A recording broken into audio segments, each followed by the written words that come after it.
Welcome to this bedtime reading. I'm very happy that you've chosen to spend this time with me. Whether we're an adult or a child, being read to is one of the most lovely things we can do for each other. Tonight, I'm going to be reading to you some excerpts from Walt Whitman's Leaves of Grass, which is considered to be one of the greatest pieces of literature and spiritual poetry that there is. But before we begin, let's just settle down into the bed, become present, just know where you are, allow yourself to feel your breath at your abdomen, and you can feel the mattress beneath you, the quilt over you, or the blanket, your feet, your legs, belly, your torso, your head against the pillow, your whole body. Just being here. Wonderful. Let's begin.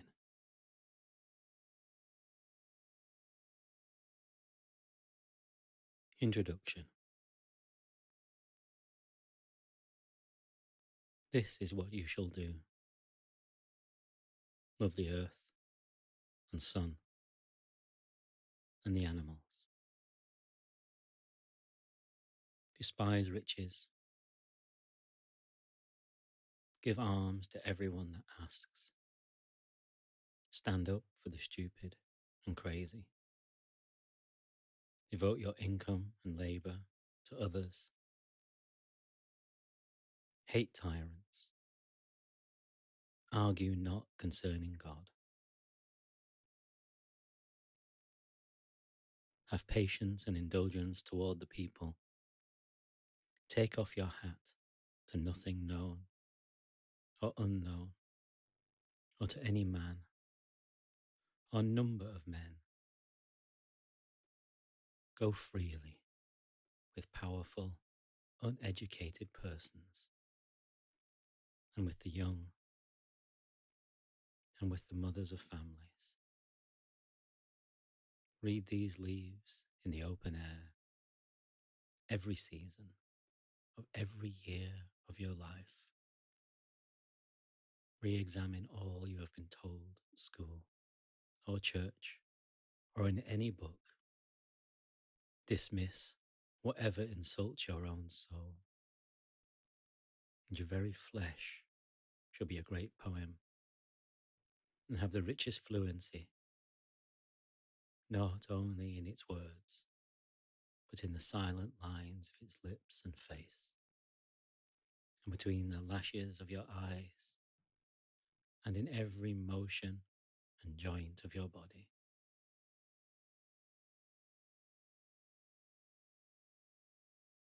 Selections from Leaves of Grass by Walt Whitman. I celebrate myself, and what I assume, you shall assume. For every atom belonging to me, as good as belongs to you. I loaf and invite my soul. I lean and loaf at my ease, observing a spear of summer grass. Houses and rooms are full of perfumes. Their shelves are crowded with perfumes. I breathe the fragrance myself and know it and like it. The distillation would intoxicate me also, but I shall not let it. The atmosphere is not a perfume. It has no taste of the distillation. It is odorless. It is in my mouth forever. I am in love with it. I will go to the bank, by the wood, and become undisguised and naked. I am mad for it to be in contact with me. the smoke of my own breath, echoes, ripples, and buzzed whispers, love root, silk thread, crotch and vine, my respiration and inspiration, the beating of my heart, the passing of blood and air through my lungs, the sniff of green leaves and dry leaves, and of the shore and dark-coloured sea rocks, and of hay in the barn, the sound of the belch words of my voice, words loosed to the eddies of the wind.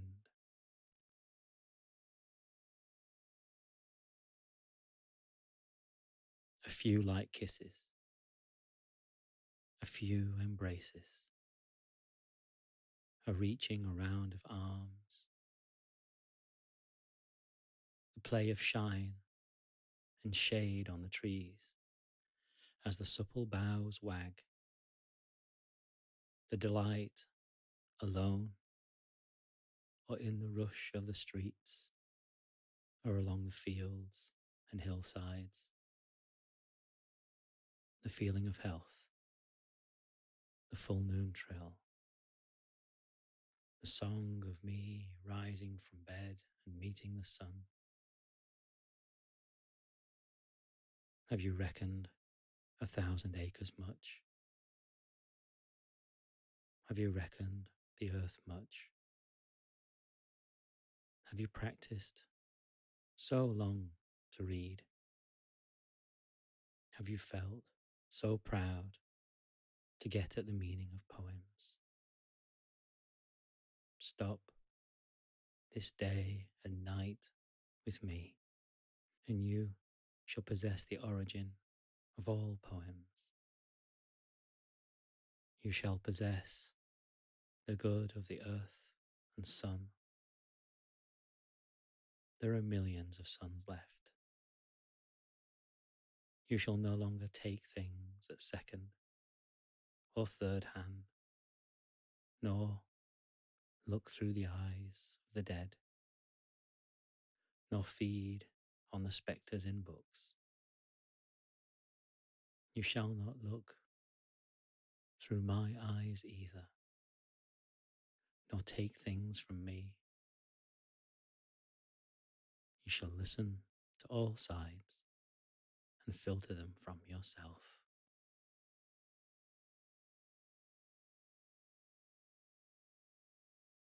I have heard what the talkers were talking, the talk of the beginning and the end. But I do not talk of the beginning or the end. There was never more any inception than there is now, nor any more youth or age than there is now.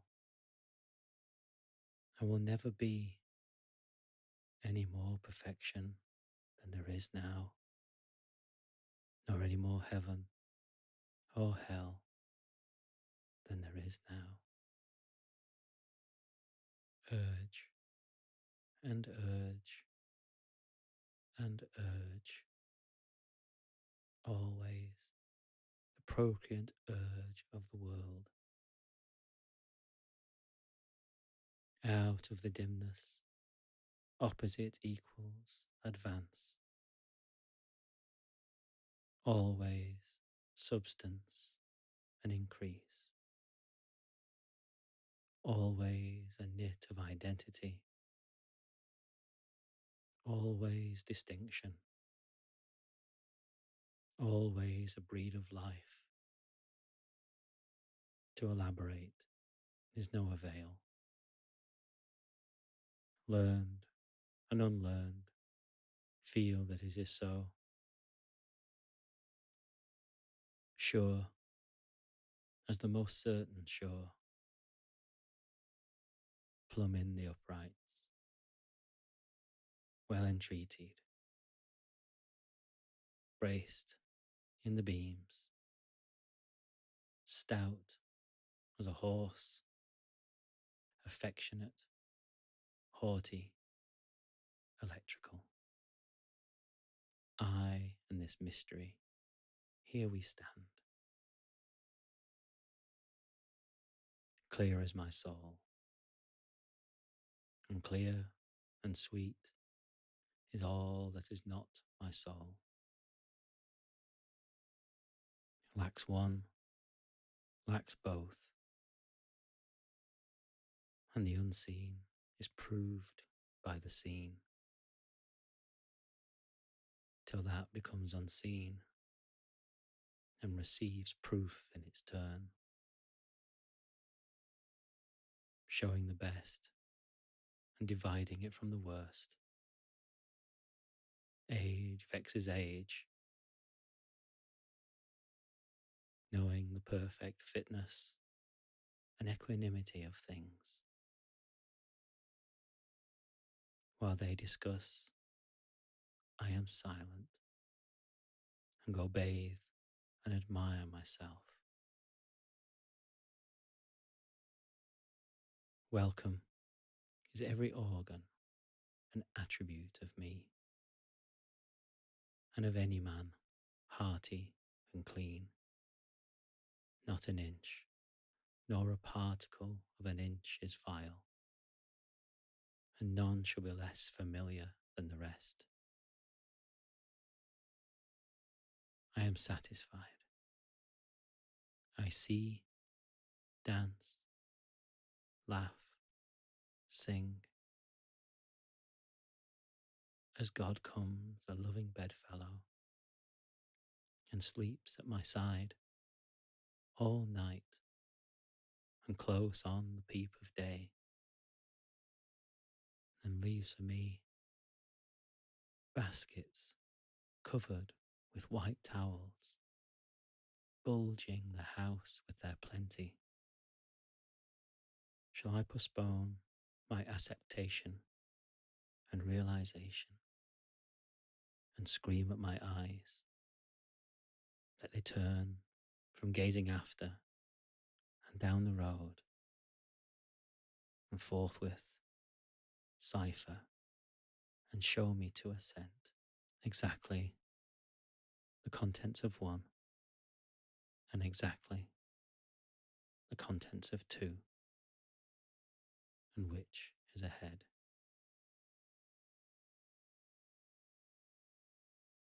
Trippers and askers surround me,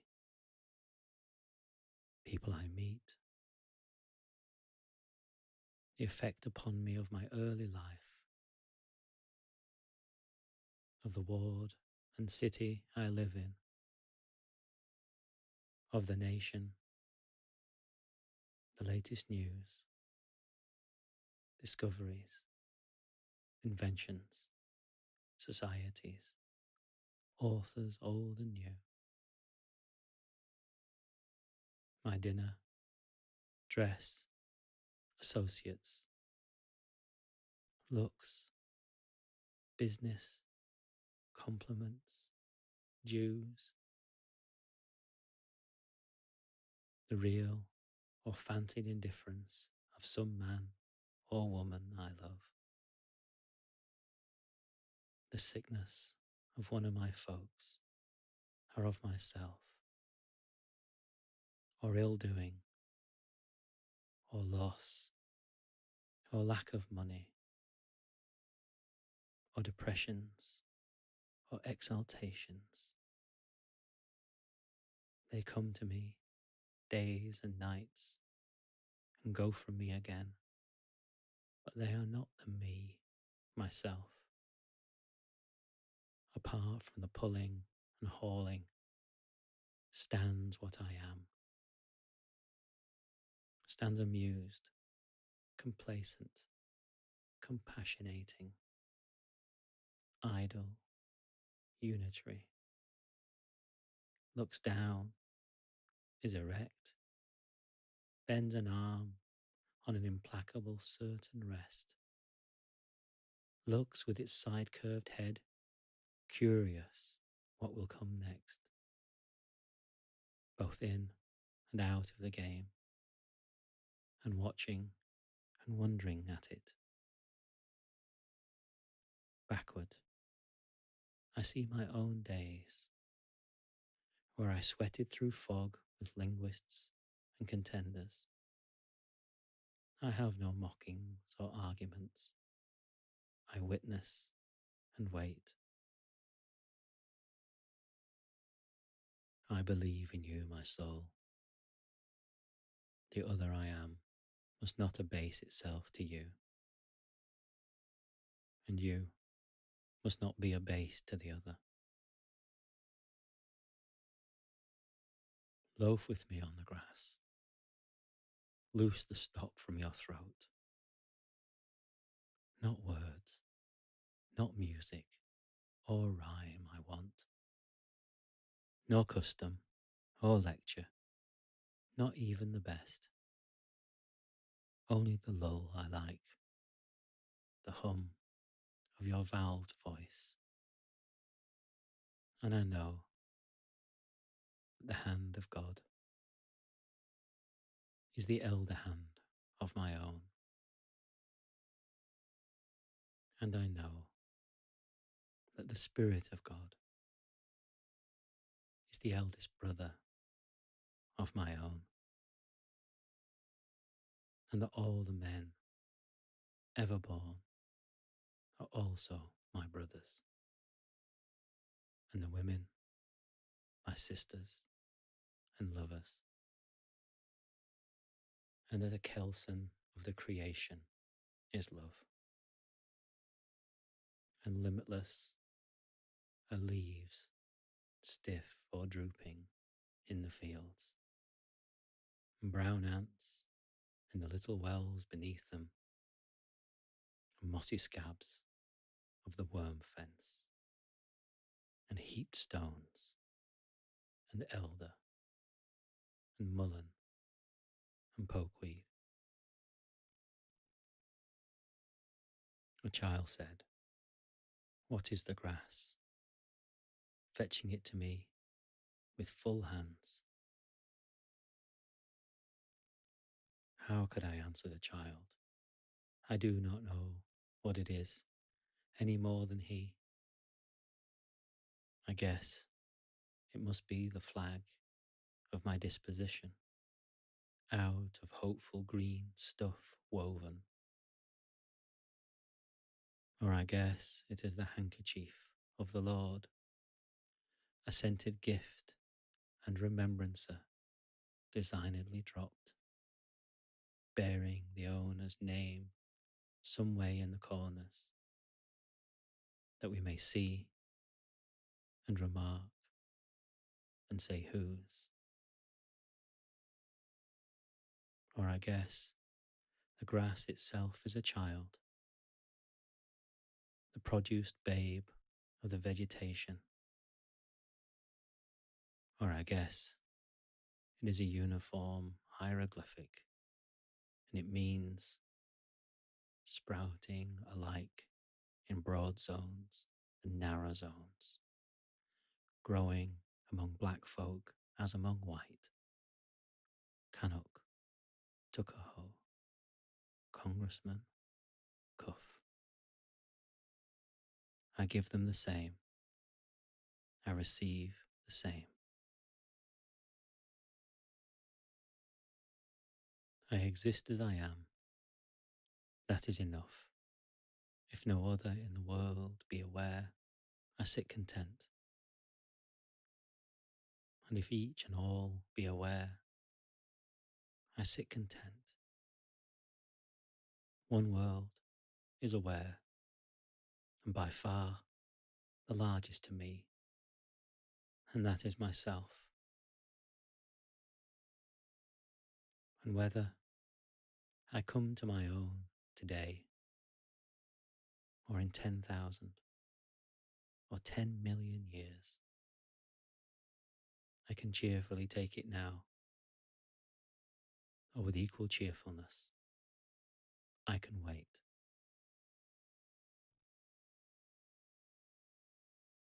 I am the poet of the body, and I am the poet of the soul. The pleasures of heaven are with me, and the pains of hell are with me. The first I graft and increase upon myself. The latter I translate into a new tongue. I am the poet of the woman, the same as the man. And I say, it is as great to be a woman as to be a man. And I say, there is nothing greater than the mother of men. I chant a new chant of dilation or pride. I am he that walks with the tender and growing night. I call to the earth and the sea half held by the night. Smile, O voluptuous, cool-breathed earth, earth of the slumbering and liquid trees, earth of departed sunset,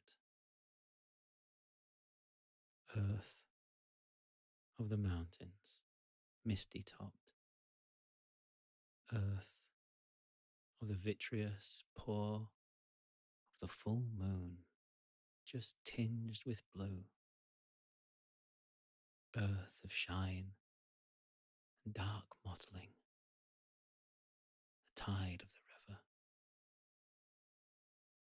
river, earth of the limpid grey of clouds, brighter and clearer for my sake, far swooping elbowed earth, rich apple blossomed earth, smile, for your lover comes. The facts are useful and real. They are not my dwelling. I enter by them to an area of the dwelling. I am less the reminder of property or qualities, and more the reminder of life.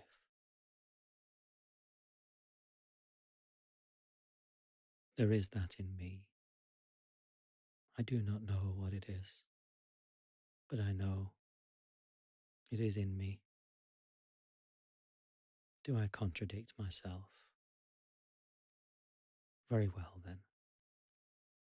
I contradict myself. I am large. I contain multitudes.